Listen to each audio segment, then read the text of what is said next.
So today's video takes a lot of inspiration from Evan Mansma. He likes to use a lot of old stuff that he has, stuff that he found laying around, stuff that he's had for a while.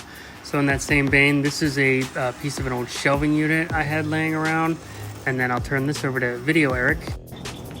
Okay, so I got this also at Goodwill a while ago. Okay, so yeah, just the cutting board I got at Goodwill. And then here's a really old pencil sharpener I found at a swap meet or an antique mall. I can't remember where, but another piece I've had for a while. There's the two shelving unit pieces that we cut off in the last piece. And then this is a rusty old antique hacksaw that I found at an antique shop in Northern Virginia. And what I did there is I just pulled one of the screws out. I don't want to ruin it. I want to be able to reuse it. I bought it thinking that I would someday turn it into a bottle opener. But until I decide anything on it yet, I don't want to ruin it. So I'm trying to keep it future-proof. Here's some, it's butcher paper, but it's used for painting. It's a painting roll that I got here. So what I'm doing is I'm using these brackets and a Blackwing pencil to hold that paper in. And I'm just screwing down those angles.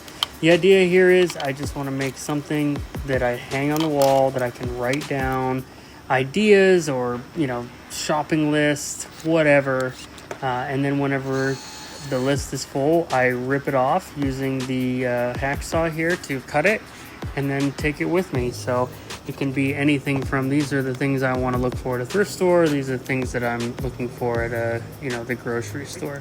I also took another piece of that angle bracket there and bent it over to cover up the edge. I didn't like the sharp point hanging there. And again, I didn't want to bend the saw just in case I decide to restore it in the future. And then here I'm just pre-drilling. Again, always pre-drill your holes. Remember what I taught you. Pre-drilling and then putting they're just drywall screws. But again, I like Evan Mansma's style of if in 3 months I want to reuse some of this stuff, I'll pull it off. He goes as far as randomly spray painting stuff with all a bunch of old leftover spray paint. It's a really cool vibe. I don't know if that's as much for me, but I really love his style. If you haven't checked him out, you should.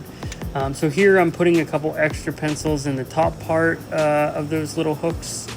One last spin look at that, it landed on drink again. What are the odds?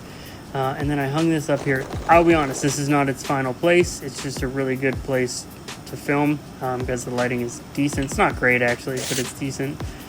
And there I made a list, ripped it off. Eggs, booze, and better build videos. Okay, bye!